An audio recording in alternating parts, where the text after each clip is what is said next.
This is the anthem. Here's what you came for. Welcome to the Disney Beat, a podcast brought to you by thedisinsider.com. My name is Sean Nyberg, and I will be covering all of the Disney headlines to keep you informed as you start your week. Happening right now. Hello there, this is Sean Nyberg, and this podcast is being recorded on the evening of October 18th, 2020. All right, let's do this. All right, you guys, we're going to start off this week's news with a little bit of a breaking news that happened last week regarding the organization of the Disney company. And there was it was announced by Bob Chapek, who was the CEO. He announced on CNBC last week that they are reorganizing the basically the media part of their company. You know, they have the parks, and they have the retail, they have the cruise lines, and then they have like television. You know, they own ABC, they own Freeform, and when they acquired 20th Century Fox last about a year or 2 years ago, they picked up FX and some of those kind of stuff. So they have the television, then they also started, they have their streaming, which they have Disney Plus, which started last November. And prior to that, they had already launched ESPN Plus, and they also have a controlling interest in Hulu, which in a few years they will actually have complete control over because they're going to buy out Comcast, who owns part of it too. So they have their streaming, they have their television, they also have their movies, which consists of just, Disney films, also Marvel, all the Marvel films. They have their Star Wars films, which are under the Lucasfilms. They have Pixar, and then they're also their animation. So stuff like Frozen and Moana, those kind of stuff. So all those media companies, television, streaming, cable, and all the different movie segments are all going to be under one umbrella right now. And it's going to be overseen by a gentleman named Kareem Daniel, who is now the chairman of the Media and Entertainment Distribution. And so what his job is going to be is he's actually going to oversee the distribution of all these new products that are coming out of all these different subcategories. And so what will happen is the people who are making the movies or the television series, they're not going to go into it thinking I am making a movie that is going to be released to the theaters. They're just going to be making these shows and these movies. And then there'll be this gentleman, Mr. Daniel, they will decide where it's going to be released. And the reason they're doing this is they're really trying to start shifting a lot of their focus on streaming. This is a lot of people expected this over like 5, 6, 7, 8, 9, 10 years. But because of the COVID-19 pandemic, it put a lot of eyeballs and a lot of subscribers into Disney Plus. And, Hulu as well, and also ESPN Plus. And so what it did was it kind of forced Disney, or it didn't force them, it gave them the opportunity to really lean into this part of their company. Also, the COVID-19 pandemic did a number on their parks and experiences, like their theme parks and their retail. Their cruise lines obviously were shut down. They all have taken such big hits recently. And this was really the lifeblood of the Disney company, where the parks, the cruise lines, and, stuff associated with that, the restaurants and the retail and everything. The money they brought in from that really fed the beast in terms of the rest of the company, because they just made, when everything was running smoothly, like, 2017, 2018, 2019, they make so much money. Those are really their profit generators. And those were shut down, obviously, because of COVID-19. And while some have slowly opened up, they're not really making a lot of money, the ones that have opened, because they're still trying to keep capacity low. And then stuff like the Disneyland Resort, Disney California Adventure, those are still closed down in California. So the bottom line is that they are really having to lean into this, into streaming. They already were going to, but they're having to because they're needing they're needing the money from it, and they also want to kind of get a little leg up. They really want to be Netflix's competitor. So in the short term, there's not a lot, that this means in terms of changes, but it did help boost the stock price. And just something to think about going forward. It looks like Disney is going to really start, shaving away their releases to movie theaters and really start putting a lot of emphasis on their streaming and, kind of going away from the whole movie theater model. We'll likely see the big stuff from Avengers and maybe some Star Wars and the big Pixar stuff. But it's not going to be as many releases. And keep in mind when they got Fox, when they purchased all 20th Century Studios and stuff, they have so many movies that are in development, smaller budget, horror films, independent films, rom-coms, and I just think a lot of that stuff's going to start getting funneled into their streaming. So there's that. It's kind of a complicated story to share over a podcast medium, but just wanted to get that out of the way because it really kind of is just a big overarching story with the whole company. But now we're going to dive into some parks news. So we had a little bit of development, in the Southern California Disneyland Resort battle with California. Earlier this last week, California Governor Gavin Newsom shared that they were going to send some of his health officials to Orlando, to the Walt Disney World Resort, which is open. And, they wanted to view kind of the operations there to help them get some guidance in terms of what they're going to do for, theme park reopening in Anaheim. So he made that announcement and that, everyone was like, okay, good. There's some movement going on. But then we came to find out a little bit later that day that he actually had already sent some like undercover agents. It sounds so, so dramatic, right? Undercover agents, but more like kind of like secret shoppers for those of us who have worked retail before, or maybe in the grocery industry. They send people in who kind of they're not known by the employees that they work for, the oversight agency. So these California people, these officials went in. They already went in the week prior, and they kind of scouted everything out. It looks like they're still going to go in again with Disney, kind of giving them a tour. And with all that said, we also found out that last week, after they made these announcements, California officials toured the Southern California theme parks. We knew they were going to, but we got the announcement actually from Universal Studios that the officials had already toured the parks that are closed, because the officials wanted to see kind of what they already put in place in terms of guidance. In terms of public health, stuff. So in terms of signage, in terms of hand washing stations, sanitation stations, social distancing markers, in terms of what they plan to do for mobile ordering and pickup and that's just that kind of stuff. So we know that they've toured the Southern California theme parks. We know that they've sent secret shoppers down to Orlando to look at Walt Disney World Resort.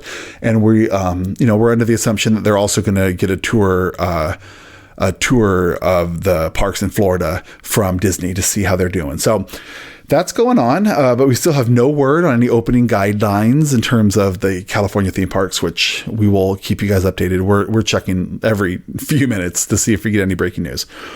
Also, during the CNBC interview that Bob Chapek did with CNBC, where he announced the restructuring of the corporate structure of the company, he also addressed some rumor that's been going around regarding the capacity of the Walt Disney World Resort in Florida. So when they reopened the park in the summer, they had a capacity level of 25%, right? Because they wanted to keep the numbers down so that there was room for people to socially distance themselves, right? And so since then, the governor in Florida actually just removed any capacity restrictions. So Disney and, Universal Orlando and all those other theme parks were basically given the authority to just open everything up to 100%. But obviously fearing some sort of backlash from vacationers who are worried about COVID-19, Disney said that they're not, even though they're allowed to, they're not going to raise capacity right now, and that they haven't. So they're self-imposing and maintaining the 25% capacity. However, people who've been visiting and, the online community, Disney Parks online community, has been taking videos and pictures, and it just seems a little more crowded than than maybe one would expect at 25% capacity. And, Bob Chapek addressed that, saying that no, that the capacity still is at 25%. Some people are a little skeptical because Disney doesn't have to share their attendance numbers publicly, and they don't. Any numbers that we have are either leaked or they're assumed.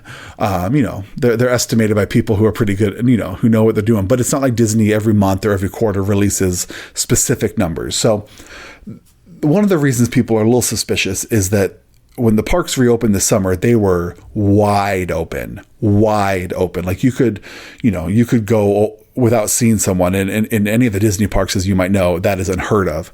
And the numbers have noticeably ticked up. Now, the thing is that a lot of us are thinking is that when they first opened up, they were nowhere near the 25% capacity. And, that was actually, they kind of hinted at that in one of the investor calls, that they had expected, and they kind of had some evidence to show that people were going to come back immediately. And they were kind of anticipating that. But right before they reopened, there was a spike that was very public in COVID-19 cases in the South, including Florida and Texas and Arizona. And so what that did was, it kind of, a lot of these people who were going to travel at the last second pulled out. So what likely is happening is that there was probably 5 to 10% attendance in the first month or so. And now it's kind of ticked up to 25%. And it's just noticeably different. But,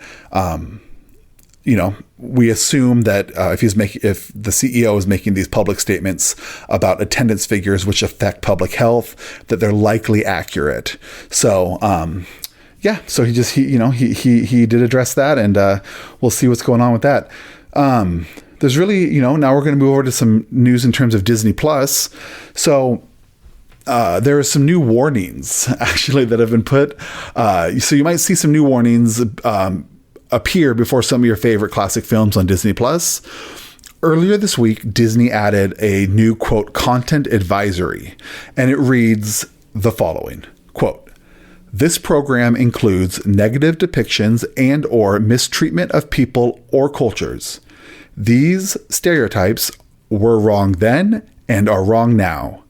Rather than remove this content, we want to acknowledge its harmful impact, learn from it, and spark conversation to create a more inclusive future together. Disney is committed to creating stories with inspirational and aspirational themes that reflect the rich diversity of the human experience around the globe.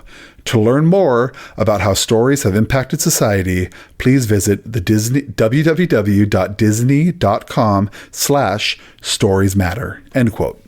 So this warning has been playing ahead of some of the original animated versions of Dumbo, Aladdin, Peter Pan, the Aristocats, and Swiss Family Robinson. And, they prior to this, they had a small warning that would go along where it would say, tobacco use, just a heads up. And then they would also say, I forgot the exact phrase, but something like, inappropriate cultural depictions or something like that, or outdated cultural depictions. And, Disney is really careful about making sure that they are projecting an inclusive content, right? So some might think, well, why don't they just edit out some of the some of the bad, quote, bad or really insensitive or really wrong content from some of the earlier movies from the, 30s, 40s, 50s, 60s. And, Bob Iger, I believe, he was the CEO at the time. I'm sure he probably had to make the final decision, but they decided not to edit these old films. And I think it actually was smart because, if they edit it, then there's gonna be a lot of fighting about what they edited it and what they didn't edit out. And then, so basically they left them, they left them as is, and they put a warning prior. And now the warning has, as you can tell from this story, has expanded. So that's kind of where they are right now. And, I just think it's really interesting. And I really think I personally, to give some kind of some judgment on the decision, I think it's great. And I do like that Disney is willing to admit that, some of the stuff they did prior was not just wrong now in terms of looking back using our current lens, but also was wrong at the time. And Yep. So they've got that new warning ahead of time. And like I said, you can check that out on those movies, and it'll be interesting to see if they add it to any other films. So also Disney Plus Disney debuted the brand new character posters for The Mandalorian Season 2, which you can check out over at the disinsider.com. They are just, the posters of the characters from the TV series, and for the Season 2 actually premieres a week from Friday. So October 30th, the day before Halloween, that Friday is the premiere of Season 2 of The Mandalorian. Huge hit. And, I've heard some people talking about some of the numbers behind the scenes in terms of The Mandalorian and what that's done for Disney. And it's considered one of their, it just really saved them, not in terms of, when it came out, because when it came out, they still had the parks going, but just what it did in terms of reviving the Star Wars part of their company. And it's just done so much, with Baby Yoda, which, he's called the child, I know, but colloquially referred to as Baby Yoda. It just really has done just amazing things for Disney.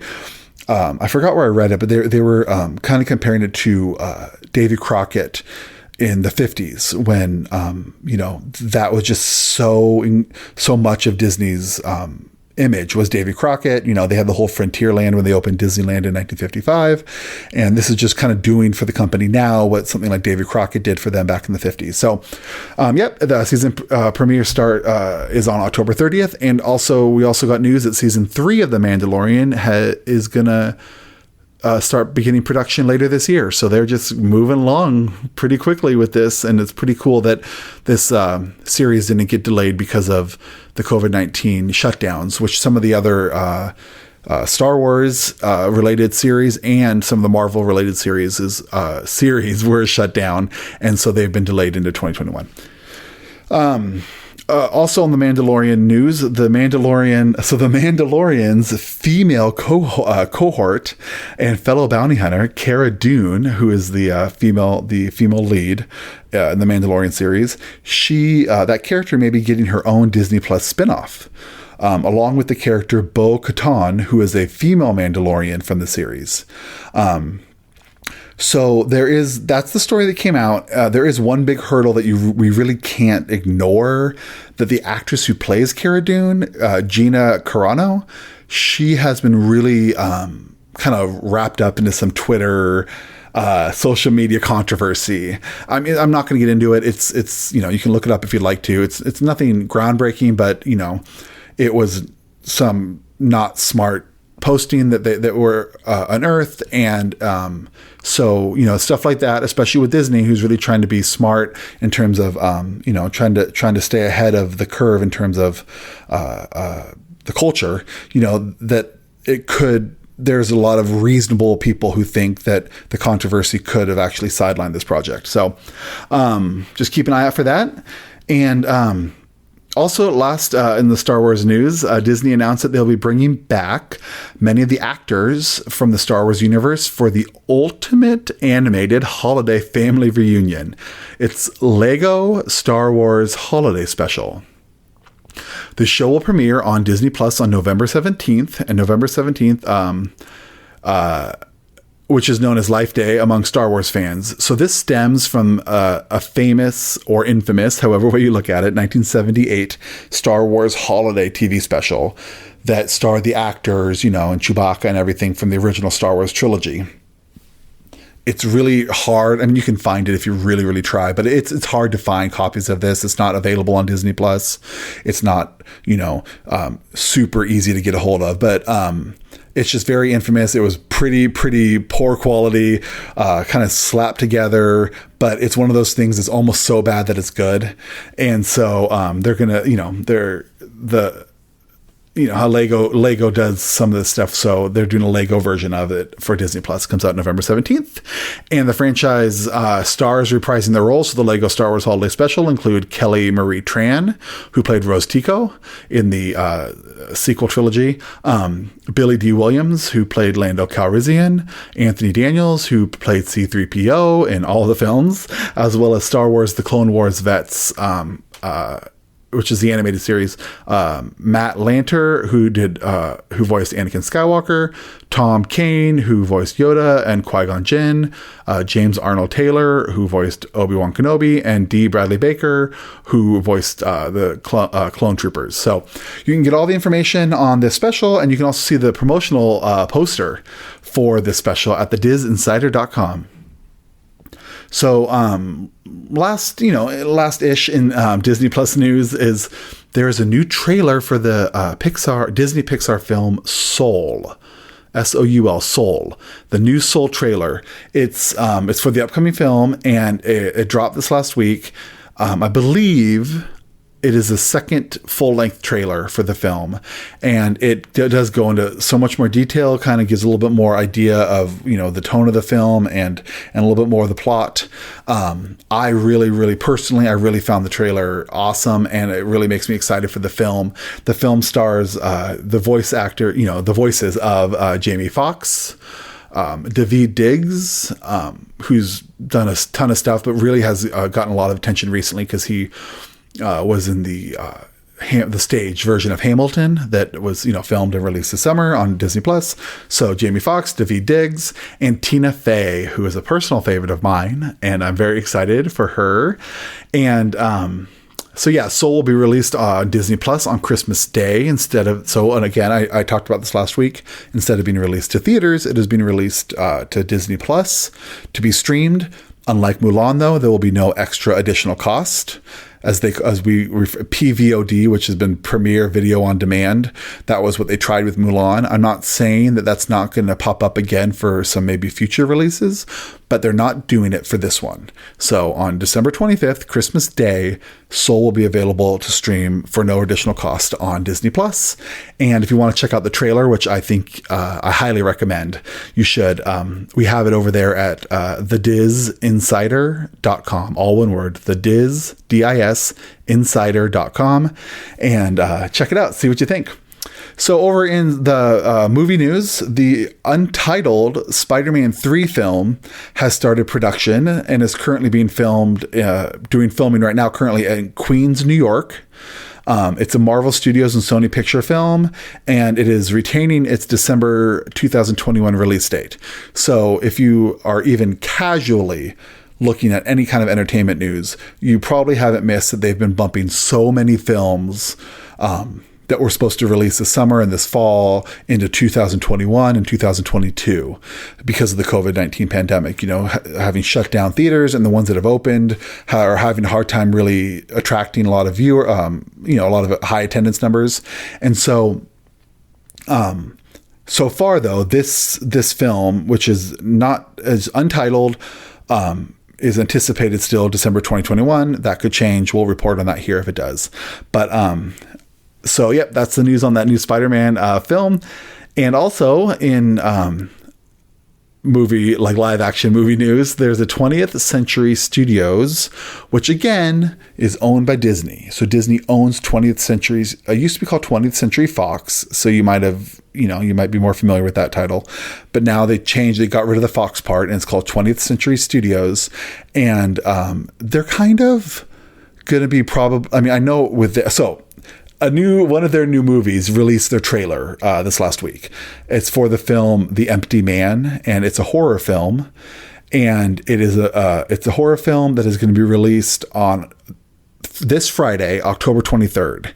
And it's a film is based on the popular series of Boom Studios graphic novels, and is based on the fictional urban legend known as The Empty Man, and takes place in a small Midwestern town. Just the great kind of October release, horror movie based on urban legend. But, it's a horror film. It looks pretty scary, released by Disney, but they're releasing this stuff under the label 20th Century Studios just to, kind of keep things separate. They've done that prior with Touchstone Video or Touchstone Studios, I believe, or whatever, Touchstone Film, when, in the late 80s, early 90s, you might have seen that, those films were owned by Disney and released by Disney, but just under a different name. I just think they didn't want the horror or the adult elements to taint the Disney family product. And also, likely, they didn't want the family and, more like childlike elements of the Disney films to taint the adult stuff. People might say, oh, a horror film by Disney. Well, that's going to be for kids. I don't want to go. Right. So anyway, just so you know, that's kind of how they separate things right now with the way the company's set up. So 20th Century Studios, the trailer for this film is available again, also on the disinsider.com. Check it out. It's pretty good. It looks like it's going to be a pretty good film. This one actually will be released in theaters. So, when I saw the trailer at first, I thought maybe that it was going to be released on Hulu, or, maybe download or purchase on digital, but they're going to release it in the theaters. So we'll see how long it stays there before they make it available to stream. So yeah, that's the news. It looks like we're going to start getting some big news in terms of theme park openings in Southern California. They're doing the work for that. It also looks like we're going to get some new news in terms of lifting capacity levels at the Walt Disney World Resort. There's a bunch of stuff, all the other parks, the parks in Paris, the parks in Tokyo, the parks in Shanghai and Hong Kong, they're all open. And so it'll be interesting to see in terms of what they have for holiday events and holiday specials and holiday decorations. So we'll be reporting on all of that. There's a bunch of, every day it seems like we're getting new news when it comes to the Disney Plus and what's available on that, and Hulu, and of course all the films. So please check in with the disinsider.com. Again, it's www.thedisinsider.com, and we have the stories up, hourly, daily, of course, and hourly, and sometimes, every 5 minutes when the stuff's really breaking. So check out there for the new news.